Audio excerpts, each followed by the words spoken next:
Yesa musima deko sino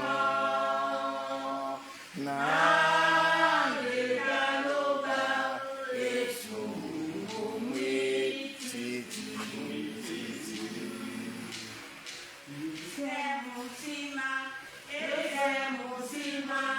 deko sino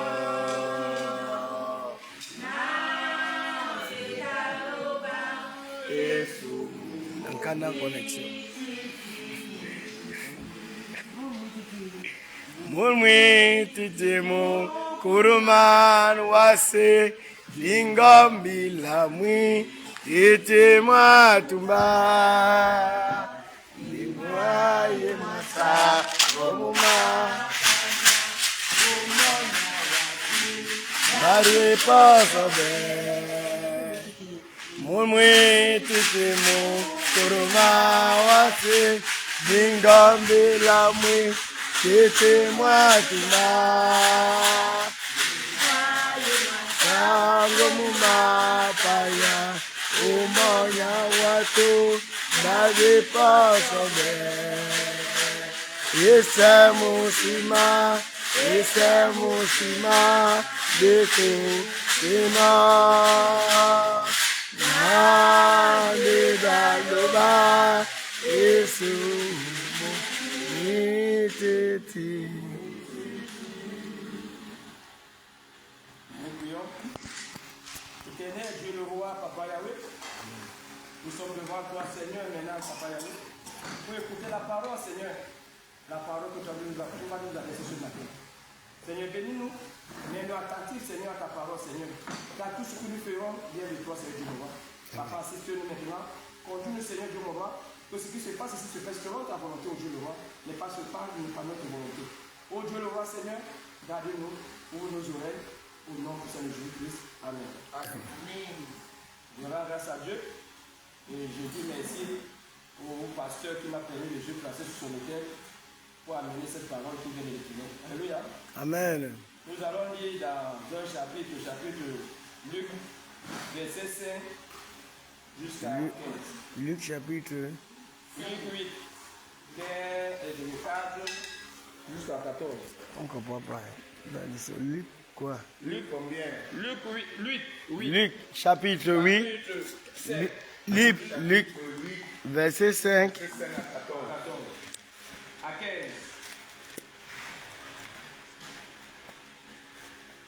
Madame Tepper, Dieu. Luc chapitre 8, verset 5 à 15. Luc chapitre 8, verset 5 à 15. Il lit la version 8 secondes. Que Dieu bénisse. Un semeur sortit pour s'aimer sa sémence. Comme il s'aimait, une partie de la sémence tomba le long du chemin. Elle fut roulée au pied et les oiseaux du ciel la mangèrent. Une autre partie tomba sur le roc. Quand elle fut levée,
Ce sont ceux qui, lorsqu'ils entendent la parole, la reçoivent avec joie, mais ils n'ont pas de signe.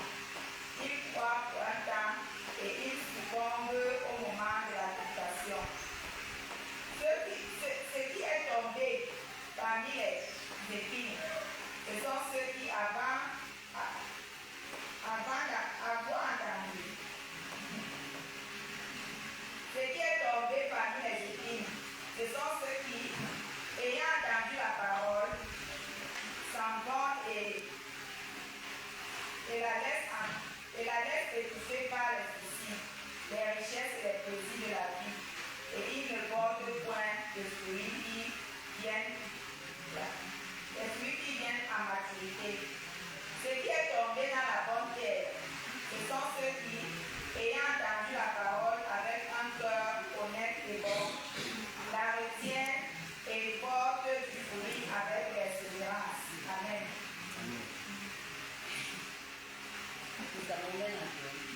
Benawa.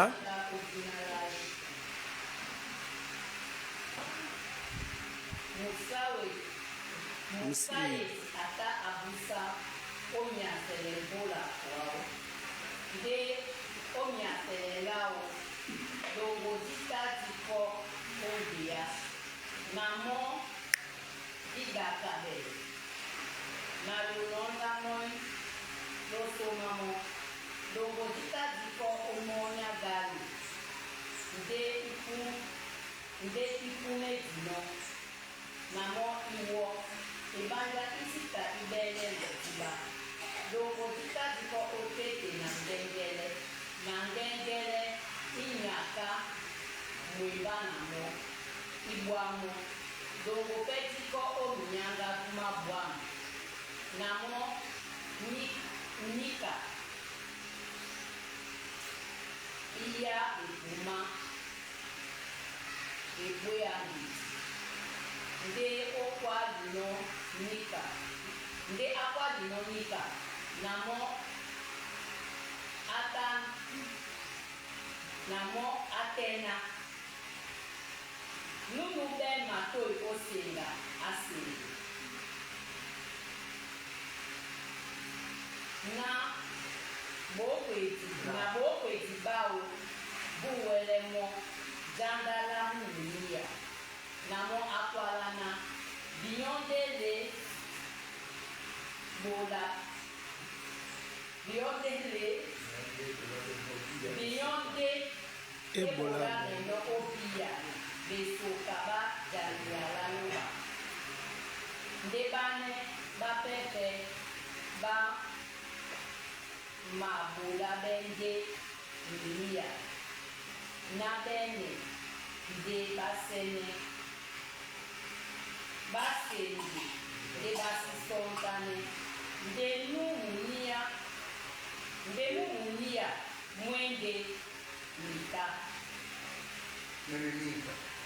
mwende mika Ninka. mwende ninka mbola onyende yalaloba baba ndeya bende baba masendemo na satan apo afumwa yala omile mamabu na basi dube baso bisabe baba moya dali bende babi na basendi te yala ba masakamo ba makasamo na munyenge de basi mabupe nyanga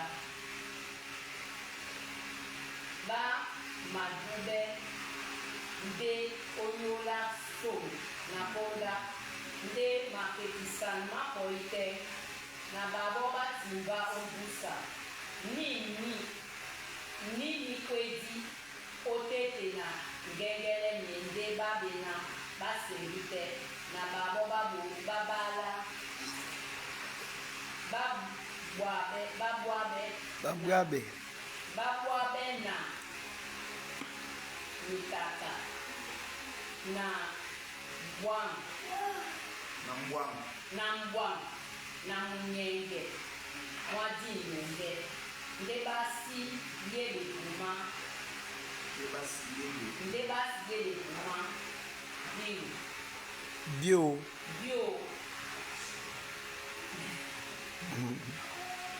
Deni nam ni ma nde ni nya minyanga kuma bwam yende ba inaba masege ya ba nenge pemo na mulema mwambale na mabwam ndeba ya bituma na titimbe. Amen. Amen. Amen. Alléluia. Amen. La question que nous nous posons ici, ta sémence se trouve dans quelle terre? Dans quelle terre se trouve ta sémence? Dans quelle terre se trouve notre sémence? Parce que nous rencontrons ici, la Bible nous rencontre ici, nous parle ici de plusieurs terres. Les rocs, les épines, la terre fertile. Ta terre est laquelle parmi ces terres? Le semeur sortit pour s'aimer sa sémence. Comme il s'aimait, une partie de la sémence tomba le long du chemin. Elle fut foulée au pied, et les oiseaux du ciel la mangèrent. Et Jésus a traduit ce parabole en disant, ceux qui sont tombés au long du chemin sont ceux qui entendent, puis le diable vient les enlever de leur cœur. La parole de peur qu'ils ne croient et de peur qu'ils ne soient sauvés. Or, il y a certains types de chrétiens que nous rencontrons aujourd'hui dans nos congrégations. Ils viennent à l'église 1 mois, 2 mois, 3 mois. Ils se font même baptiser. Après, il fait une semaine, tu ne le vois plus. Il ne vient plus jamais. Souvent, quand je suis en application avec le pasteur, on les trouve souvent. Le pasteur demande tout le monde que voilà vos chrétiens là-bas à l'église. Il dit, ça ne peut pas, nous allons arriver, nous serons là, c'est que les occupations, on est occupés. C'est parce que les semences ont été picorées par les oiseaux. C'est parce qu'on a marché sur les semences. Et parce que le diable a vu, il les a arrachées. Ce type de personnes, Dieu voulait les utiliser, mais le diable a bloqué. Le diable a empêché qu'ils soient réveillés. Le diable a empêché qu'ils croient en Dieu. Les semences ont été piétinées par les filles. J'ai peur qu'ils réussissent à leur vie. Et nous ne devons pas être ce genre de chrétiens qui viennent à l'église, qui a la volonté d'être à l'église, mais qui se laissent tromper par le diable. Et la Bible dit ainsi, notre parabole dit,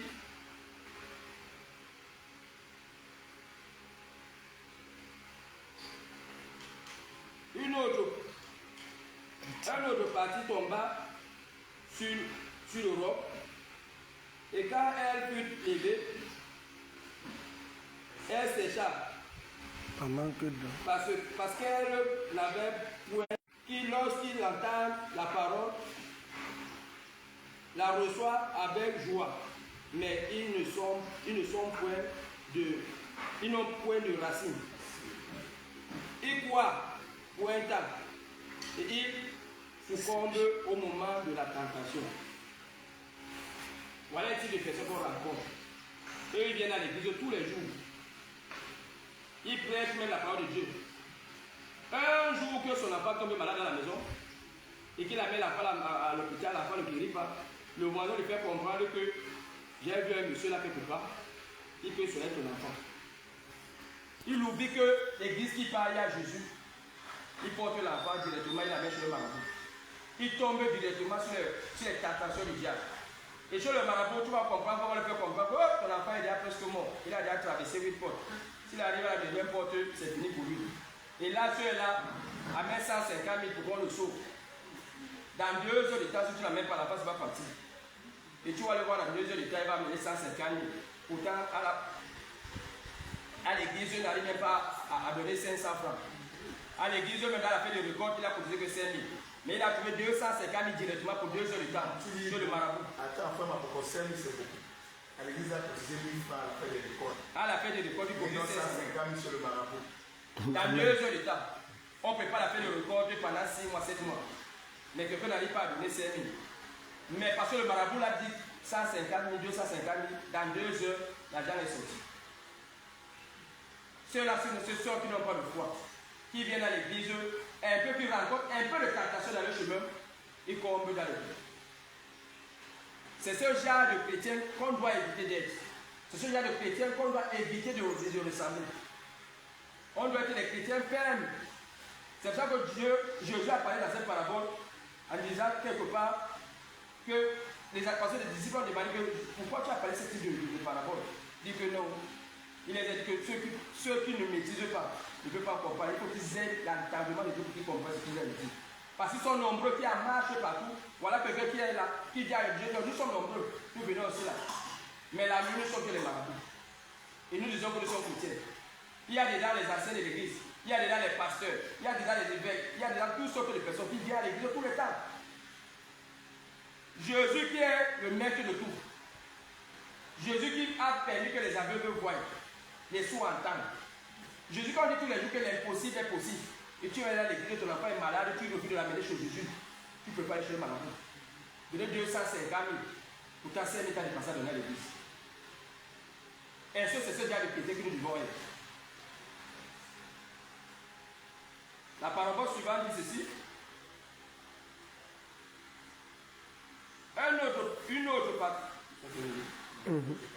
Une autre partie tomba au milieu des épines.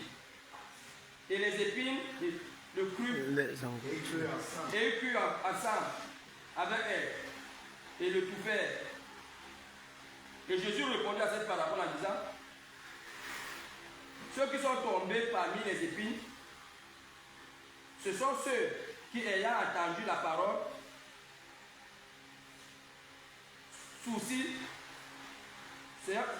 souci de leur bien, les richesses, les plaisirs et la vie. Et ils ne portent point de fruits qui viennent en maturité. Voilà ce type de chrétiens. Eux, ils viennent à l'église aussi comme nous. Ils sont même là parmi nous. Eux, ils prêchent la parole de Dieu. Ils marchent même partout, ils annoncent la parole de Dieu. Mais, malheureusement pour eux, ils sont là et ils ne sont pas là. Ils viennent à l'église, on prêche, ils entendent, ça entre de l'autre côté, ça donne de l'autre côté. Ils ne font pas sur la volonté de Dieu. Au quartier, c'est eux que tu trouves dans les mauvais endroits au mauvais moment. C'est eux qui marchent avec les commentaires des gens à l'église. Si tu es passé à l'église, au quartier, tu comprends qu'il y a l'autre qui est venu à l'église des normaux. Si tu vois sa chaussure, il y a l'autre qui est venu des normaux. Si tu vois sa robe, il est venu à l'église pour écouter la parole de Dieu. Il est là pour s'occuper des paroles des vies des autres. C'est ce genre de chrétien que Jésus a dit de parler ici. C'est le genre de personnes qui se concentrent par rapport à la parole de Dieu, qui n'écoutent pas la parole et le mettent en pratique, mais qui cherchent à faire ce que Dieu ne veut pas, mais qui sont à l'église. Parce que tous ces gens-là se trouvent toujours à l'église. Nous sommes tous ici, à l'église aussi.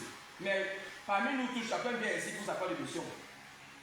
Il y a ceux qui sont là, qui ont dit que le gars là, quand il prêchait, où il parlait même de quoi là-bas. Il qui dit que non, c'est que j'ai entendu, mais il est là pour s'occuper de la vie des autres. Et c'est le genre de chrétiens que Jésus a dit de refuser ici, et qui sont parmi nous, et qui ne sont pas bien. La parabole suivante que Jésus a dit, une autre partie tomba sur la bonne terre. Et quand elle fut levée, elle donna du fruit au centuple. Après avoir ainsi parlé, Jésus dit à haute voix que celui qui a les oreilles pour entendre, entende. Et Jésus répondit, et Jésus éclaircit cette parole à l'esprit de l'apôtre en disant, ceux qui sont tombés dans la bonne terre, ce sont ceux qui, ayant entendu la parole de Dieu avec un cœur honnête et bien, et la retiennent et portent du fruit avec persévérance et racine. Alléluia. Amen. Le mot qui m'a plu ici dans cette parole, c'est le dernier mot que Jésus a dit, porte les fruits avec persévérance. Croire en Dieu, c'est quelque chose de bien. Mais ne pas avoir la persévérance à Dieu, tu ne le seras pas. Amen. Ici, la bonne terre, c'est celui qui vient à l'église comme nous venons là, qui écoute la parole de Dieu, qui le met en pratique, qui essaie de faire ce que Dieu demande de faire, qui écoute, qui rend visite aux gens qui sont malades, qui annonce, qui vient au partout. au quartier qui a notre parole de Dieu. Et quand tu as une bonne terre, quand tu as ce genre de sémence qui est dans une bonne terre, mais dans ton milieu respectif, tu changes. Parce que tout le temps, tu as envie de parler de Dieu. Et tu vas directement au quartier, on va t'appeler pasteur. Parce que tout le temps que tu es, on va te surnommer automatiquement. Tous ces gens que vous voyez au quartier, on les a surnommés là. Ce n'est pas eux qui font. Parce qu'à tous les temps, il a envie de parler de Dieu. À tous les temps, il a envie de parler de Dieu. Et là-dedans, il rencontre ceux qui sont de mauvaise foi. Tu comprends que tu parles de Dieu tout le temps. Tu as d'accord, tu vois pour ce qui. Tout le temps, tu parles, tu connais Dieu, mais tu connais, tu es là, tu nous amènes avec les oreilles. C'est ceux-là souvent qu'on a appelé ici dans ce milieu de la foule, qui découragent. Et une des choses que j'ai appris et que j'ai compris, c'est que quand un bon chrétien, qui est bon chrétien, qui est sur une bonne terre, comme la Bible vient nous expliquer, il a toutes les opportunités de réussir dans sa vie. Il a tous les méthodes pour réussir dans sa vie. Parce que quand tu as un Jésus comme nous chantons ici, l'impossible est possible. Et imaginons qu'on dit que c'est Dieu à qui appartient l'or, le diamant, l'argent, la richesse, et que tu as une bonne sémence qui croit en Dieu, et que ta vie ne change pas, c'est impossible. Si ta vie ne change pas, c'est que tu n'es pas sur la bonne terre. Si la vie ne change pas, c'est que ta sémence n'a pas encore. Tu es encore au niveau des épines. Tu es encore au niveau des rocs. Imaginez un jour, qu'est-ce que je voulais dire? Je voulais dire ceci, ceux d'hommes qui croient en Dieu et qui sont sur la bonne terre, la première chose d'être persévérance et la première chose de connaître les choses de la nature. Imagine quand vous rêvez un bon jour, Dieu vous vient à songe, il vous dit que demain, vous aurez l'argent. Si c'est certain, vous venez à l'église. Tu vas avoir donné un enfant. Et après, Dieu dit encore que redonne-moi cet enfant-là. Moi, je me dis, moi, mais c'est pas écrit dans la Bible. Je suis sûr que si Abraham disait ça à Sarah, ça veut dire que non, c'est pas Dieu qui t'a parlé. Tu sois encore. L'enfant que je viens avoir cet âge-ci, tu dis que Dieu a encore dit que non. Je suis sûr qu'Abraham a pris cet enfant. Et regarde déjà le sacrifice que Abraham a fait. Ça l'a permis d'avoir la bénédiction. Voilà ce qu'on appelle les prix à payer. Tu ne payes pas un grand prix dans le bon Dieu de Dieu, tu n'as pas de reçu. Nous, on refuse de payer les prix, c'est ça que nos vies ne changent pas. Dieu te met à cœur que prends ceci, pas d'aller au pays là, donne tout ce que tu as encore, tout ton salaire. Tu vas dire que non, je vais manger quoi, je donne tout ça. Tu ne sais pas les preuves que Dieu a pu te mettre. En ça que si tu donnais l'argent là, ta vie devait changer à multiple. Dans la Bible, on nous raconte l'histoire de la femme et son fils. La femme avait une petite miette de farine dans la maison. Et petite bouteille d'huile qui restait. Et c'était prévu que si elle mange la farine là, elle est d'huile là, ça peut être bien. Elle attend sa mort doucement. Elle se pose parce qu'il n'y aura plus rien à manger. Et un monsieur vient chez lui le même jour, lui fait comprendre que, madame, la farine que tu as avec lui, la farine, fais-moi du gâteau, je vais manger. Tout ce qui lui reste à la maison, que s'il mange ça, ça peut venir. Et quelqu'un vient dire que fais-moi le gâteau, je mange. Je suis sûr que si c'était quelqu'un parmi nous, je lui ai dit que aujourd'hui, si peut-être on l'a envoyé pour le gâteau. Et la femme a obéi. La femme a fait le gâteau au prophète qui était là que Dieu avait envoyé. Et qu'est-ce que la récompense de cette dame? La femme n'a plus jamais manqué de lui dans sa maison. Et jamais de la farine. Et c'est comme ça que Dieu éprouve ses enfants. C'est quelque chose que je n'avais pas compris dans les années passées, que Dieu m'a révélé qu'aujourd'hui là, si Dieu me parle que porte tout nos argent, va donner, il parle. Il pose un peu la question que Dieu me tient. Alléluia. S'il dit oui, moi je porte moi je donne. Alléluia. En donnant l'argent là, si elle donnait 100 000, Dieu va me donner le centime. On dit que la femme n'a plus jamais marqué de lui. Donc, dans la vie, il faut être une bonne sémence. Et la bonne sémence, c'est celui qui tombe sur la bonne terre. Nous retrouvons tous sur la bonne terre. Et quand on est sur la bonne terre, on va réussir la vie. Amen. Le message que j'avais aujourd'hui, c'est ça. Quand nous nous retrouvons sur la bonne terre, que nous ne nous retrouvons pas étouffés dans les épines, que nous ne soyons pas retrouvés dans les rocs, mais que nous soyons pas les sémences qui tombent à terre et les gens petits, on écrase les oiseaux même plus forêt. Mais si tu tombes sur la bonne terre, ta vie doit automatiquement changer. Amen. Je vais vous assurer que ça fait depuis que moi j'ai perdu mon emploi. Mais je n'ai jamais donné à la famille. Amen. Je vais vous rassurer que dans ma maison que j'habite, ma femme a fait l'accident, elle a cassé le pied. Donc elle-même ne travaille pas. Donc ne donne jamais à la famille. Par chaque matin, même aujourd'hui sur Dieu, si elle perdait l'emploi, je dois accepter qu'elle perd l'emploi. Parce que si tu disais que le père n'est pas fait l'emploi, si ma femme a pu faire l'accident, tu as laissé, c'est que tu sais pourquoi elle a fait l'accident. Et je mange tous les jours. Même les voitures pour l'accident que tu fais pour moi. Même moi, je ne sais pas comment il fait. Mais je sais que c'est Dieu qui me donne. Et parce que je me reconnais maintenant que parce que je trouve sur une bonne tête. Et je prie que vous tous vous retrouvez sur cette bonne terre et nos vies tous changent ici là. Tous les chrétiens de l'UPC, que nous devons tous ces chrétiens qui sont sur une bonne terre et que nos vies changent. Parce que sur la bonne terre, la vie automatiquement, ça change automatiquement. Même si tu veux, même si tu ne veux pas, ta vie change. Amen. Et apprenons à payer les prix. Parce que nous, tu sais qu'on a peur de payer les prix. Quand Dieu te parle quelque chose, que c'est étrange là, même si c'est comment, c'est Dieu n'importe comment, accepte, fais ce que Dieu te demande. Parce que Dieu ne demande pas pour rien. Dieu est pour. Imagine que Abraham allait donner son enfant à l'âge qu'il avait là. Mais il va encore coucher l'autocar. Mais lui là c'était, il dit si c'est Dieu, moi il m'en veut. Et la Bible dit que Dieu l'a béni. Donc nous voyons que tous ceux qui font les sacrifices pour Dieu, Dieu les bénit toujours. Amen. Apprenons à donner les sacrifices parce que pour grandir spirituellement, on paye toujours les prix. On paye toujours les prix. Quand tu vois le pasteur passer là, il prend bien là devant nous là, il paye les prix. Il peut vous dire le nombre de jeunes qui gênent par semaine. Il peut vous dire, on paye les prix. Chaque chrétien, quand vous voyez quelqu'un s'élever là, le monde extérieur, le monde satanique, ils ont compris ça vite. Tu comprends que quelqu'un décide un jour, il va ses 2 enfants, il fait sur le sang, il fait son sacrifice. Tu vois comment il devient encore riche. Satan lui donne encore l'argent. Quand l'argent est là, Satan dit que donne-moi encore. Il tue encore le délai qui était encore là. Satan le délai. Et nous, Dieu ne nous demande pas de faire ça. Dieu demande qu'on fasse rien que les sacrifices. Si Dieu te met à cœur, porte ton argent, va donner à un autre, porte l'argent. Même s'il dit tout le salaire, ne réfléchis pas, dis que faut se mettre à Dieu parce qu'il y a aussi les mauvais esprits qui vont. Rassure-toi que c'est Dieu qui a parlé. Si c'est Dieu qui t'a parlé, porte. Donc, même si tu n'as rien, avant que tu ne rentres même le doigt, je suis sûr que quelque chose va se passer. Peut-être même c'est un sac d'argent que tu vas ramasser. Alléluia. Amen. C'était le message que j'avais pour ce dimanche. J'espère que le message n'est pas tombé sur les rocs, sur les épines, mais le message est tombé sur la terre petite. Alléluia. Amen.